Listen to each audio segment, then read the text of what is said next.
Assalamualaikum warahmatullahi wabarakatuh. Ngadongeng deui mitra-mitra pemirtub. Direncangan ku Mang Guru. Mang Guru bade neraskeun hanca carita anu katunda kalayan judul Demung Janggala. Ieu dongeng karangan Bapak Tatang Sumarsono. Panginten ayeuna teh nincak seri anu kaopat. Sok sanaos ieu dongeng digarap ku Mang Guru kalayan sing sarua basajan. Mudah-mudahan sasieun sabeunyeun sing ngajantenkeun panghibur kana kalbu, pangbeberah kana manah. Mitra-mitra pemirtub dongeng Mang Guru, sateu acan Mang Guru neraskeun deui ieu hanca carita, Mang Guru bade kintun-kintun ka sapalihna para pemirtub anu parantos ngiring ngarojo ngadeudel ku Mang Rupi masihan pairan dina kolom komentar seri anu katilu. Kintun-kintuna diantawisna wae nyaeta kanggo Kang Erik Sunandar hadir manco, teras kanggo Teh Enji hadir di Pandeglang Banten hatur nuhun, teras kanggo Mamah Nuri Nurhayati alhamdulillah Bandung Cipadas hadir hatur nuhun, teras kanggo Kang Kusnandar Kus hadir Mang hatur nuhun, teras kanggo Kang Kirai Ramadhani Majalaya hadir Mang Guru hatur nuhun, teras kanggo Kang Sani Koswarasan manco Mang Guru pemirtub Selangor hadir kaparayun sadayana hatur nuhun, teras kanggo Kang Dika RSBR alhamdulillah Bogor manco Mang Guru hatur nuhun sami-sami, teras kanggo Nenek Andi di Subang hadir deui hatur nuhun, teras kanggo Kang Darso Sumarno Ciamis nyarangan Mang Guru hatur nuhun, teras kanggo Teh Lia Ayu Wulandari Bawel Taiwan absen hadir Mang Guru hatur nuhun, teras panginten anu terakhir kanggo Kang Aep Karsim mendeko hatur nuhun. Kum we ka sadayana para pemirtub anu parantos masihan pairan oge ka para pemirtub sadayana di mana wae ayana wilujeng wayah kieu wilujeng manco wilujeng ngadangukeun. Mohon supados teu nyangkolong kana waktos mangga urang sami-sami ngabandungan deui kumaha jujutan ieu carios. Sok kaparayun sadayana.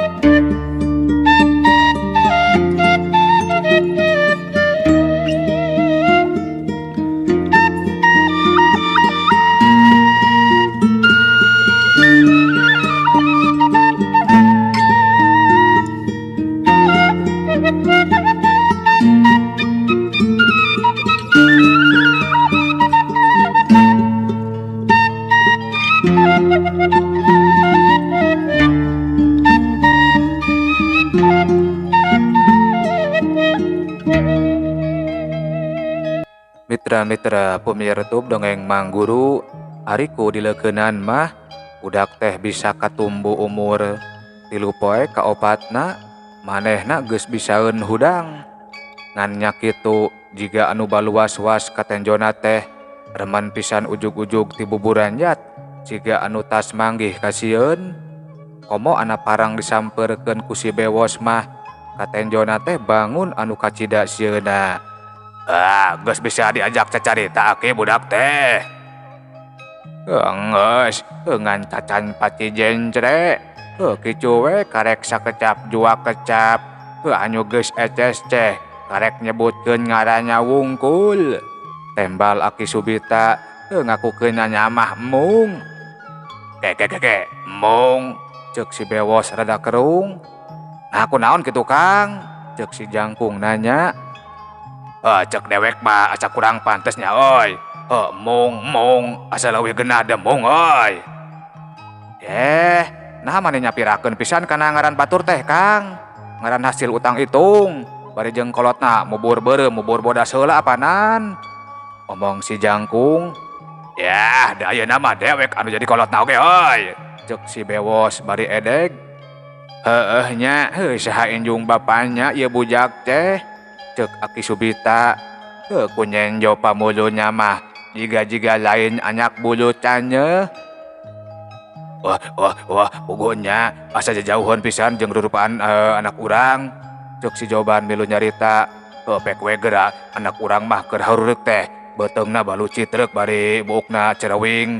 Ari ieu kulitna oge maneh sakitu bersihna, buuk gomplok, bulu mata carentik. Asa numpang pisan mun dibandingkeun jeung bebegetan si Akang mah. Ngomong si Jangkung bari nyereng. Si. Nah si lain buat ngagogoreng rupa dewek Cek si Bewos gancang nambalang bari ngahehe. Jeung si Nyai Ijo sok rajeun jaekeun cacarita rajalila teh. Apan jenjeknya oge kamanyehnya. Omong si Nini bari nolol ti lawang dapur. Jaan ngurus sapopoenya oge pan si Nyai.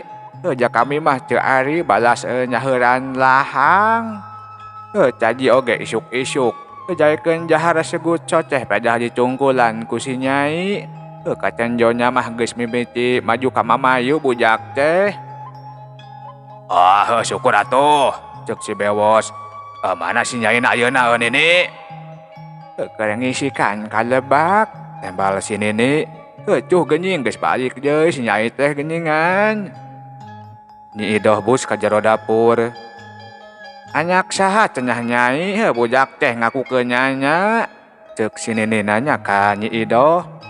Nyebutkeun nama ti dayeuh. Bapana ngaran Suranangga, pangkatna senapati. Tembal Nyi Idoh bari ngeurihkeun beas meunang ngisikan kana aseupan. Gen seengna dikana hawukeun. Suranangga. Cuk si Bewos kerung. Asa tacan kungsi ngadenge nya. Sugan Aki apal, saha eta teh? Teuing atuh Aki oge teh nyaho. Terus kumaha cenah Nyai? Cenah manehna teh dibawa ngalolos ku pangasuhna. Lantaran dayeuh diranjah musuh, ngan parang di satengahing jalan, manehna ti gujubar ka walungan. Cek si Jangkung gogodeg. Wah, halus wae, omong si Joban. Halus kumaha ari si laing Joban? Halus, budak-budak geus pinter ngawadul. Tembal si Joban bari nyereng. Kang, percaya kitu kana caritaanana. Percaya teu percaya oi. Ari percaya na. Eta lebah nenjo pamuluna. Apan cek si laing oge taya sari-sari anak bulutano. Ari teu percaya na. Obat piraku pangasuhna talobe. Tapi ka manehna ragrag kawalungan. Ari perkara di dayeuh aya ririweuhan mah. Dewek oge kungsi ngadenge ti anu tas balalik ti ditu. Tembal si Bewos. Ari pang naragrag kawalungan. Kumaha cenah Nyai caritana? Cuk si Jangkung nanya ka pamajikanana. Tah, lebah dieu asa pamohalanana teh. Tembal Nyi Idoh bari jeung geus kitu mah ngan derek-dek we didongengkeun lalampahan eta budak. Waktu asruk-asrukan teu mimiti teu manggih pameuntasan tepi ka dibeberi ka sisi gawir walungan. Wah, beuki rame wae dongengna teh. Cuk si Joban. Ari keur dewek mah rek nya kitu rek lain. Buat bangsa bodoh teuing, anu penting mah budak ngadaekeun tur betaheun di imah dewek. Eta cenah manehna teh bener-bener anak menak, nya syukur we anu aya. Sugan we Akang kaparangkeun undak darajat, ari ngarasanan anak menak mah Kang. Omong si Jangkung. Wah, nya Kang, saha anu nyaho, engke Akang baris jeneng patih. Pantes pisan Kang, beungeut jebros bari jeung mata jaleer bodom. Ngan hanjakalna teu bisa maca. Manggeus ya. Montong heureuy wae oi. Apannya mawa milik budak teh. Buktina penting tadi urang mucekil apanan. Coba eta teh perbawa naon oi. Omong si Bewos. Sabot kitu di jero enggon kadenge palupuh ngareket. Lol sirana nonghol tina lawang. Tapi lantaran di patengahan loba jelema, budak teh ngalelep deui. Si Bewos ngojengkang lalaunan, terus ngelol ka jero enggon. Tiap ka dieu jalu, omongna. Budak teh kalah ka undur-unduran. Hayu ka dieu ka Abah, omongna deui. Abah mah boga anak bajing jalu. Budak teh teu nemalan. Kunyi ijo si nyaji Allahul lagera cek Aki Subita.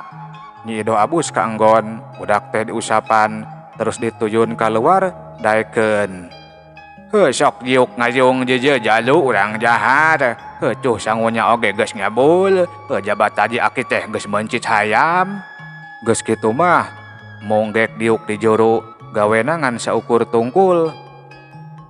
Mung ieu ulah sieun-sieun. Kabeh anu aya di dieu teh balalager. Apan basa mung palir di walungan oge. Di tulunganna teh ku si Abah. Mana kitu oge Abah teh bager ka emung. Cek Nyi Ido maksudna mah ngajalanan ngarah budak gancang wanohon ka anu araya di dinya. Nya mung, omong si Bewos. Mun harita teu gancang dihanjatkeun ka darat. Wah, geus tang tu bakal disantok buaya. Mangkana yang dilebah dinya teh buaya nagalede. Harita oge Abah hampir-hampiran gelut jeung buaya. Basa nulungan si laing teh. Si Joban jeung si Jangkungan saukur nyerengeh. Barang ngadenge sobatna nyarita kitu teh. Teu sakara-kara budak teh daekeun tangga terus neuteup kanu araya di dinya. Ari mung nyaho buaya kitu? Cek si Jangkung nanya. Anu sok malingan hayam teh geuning anu sok naraplok dina tangkal sisi walungan bari maroyan. Daekeun nyarita saterusna mah. Eta mah bayawak atuh mung. Buaya mah leuwih gede. Kahakanana oge sato anu galede deui atawa manusia. Engke lamun parang ku Abah dibawa ulin ka walungan gede. Geura urang tuduhkeun nya. Embung sieun omongna. Nyatuh ti kajauhan wae nenjona. Biasana ari isuk-isuk teh sok maroyan dina keusik sisi walungan. Anu matak si laing kudu milu ka Abah. Cuk si Bewos. Naha ka kami make wawanian nyebut si laing. Cek budak teh kalah malik nanya bari neuteup. Si Bewos ngajenghok dumeh teu sangka budak teh wanieun nambalang. Atoh moal nyebut si laing ari embung mah. Pokna, Abah rek nyebut demungnya. Mung ngaran kami mah. Cek mung nempas deui. Atoh mungnya. Cek si Bewos ngelehan. Tah, mung kudu milu ka Abahnya. Budak teh gideg. Apaan rek dibere anak bajing teh geus lindek teh. Cek si Bewos. Embung bajing mah. Hayang naon atuh? Hayang manuk titimplik tembalna. Kan manuk titimplik oge. Ku Abah rek dipangalakeun. Kurungna urang nyeun cing alus. Babari ieu ngalah titimplik mah. Ditegal pangaonan oge. Loba sayangna urang neangan anakna anu geus teu pakan gundang. Embung anak nama hayang anu geus bisaeun baceo. Anu geus bisaeun baceo oge. Ku Abah rek dipangalakon. Babarilah ngalana oge. Make leget teureup. Malah sakalian urang bari mikat cangkurileung.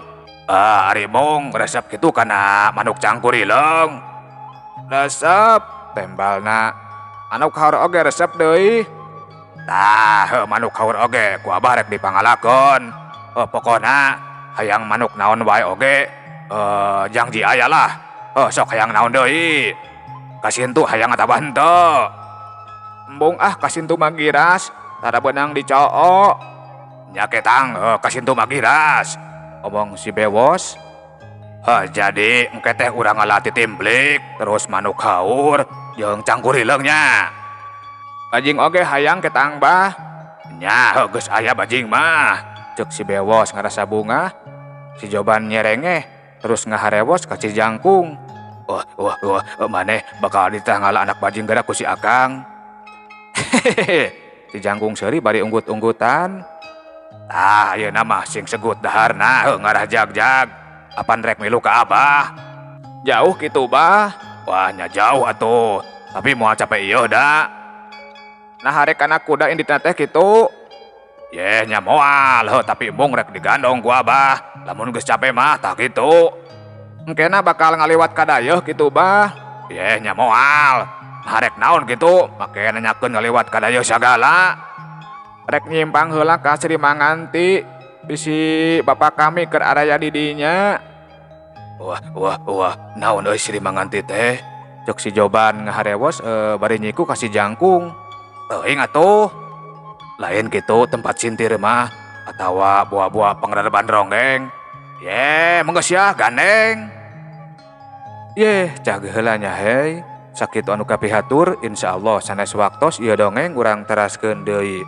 Mang Guru si Jamit mungkuramit mundur. Billahi taufik wal hidayah. Wassalamualaikum warahmatullahi wabarakatuh. Cagah per mios.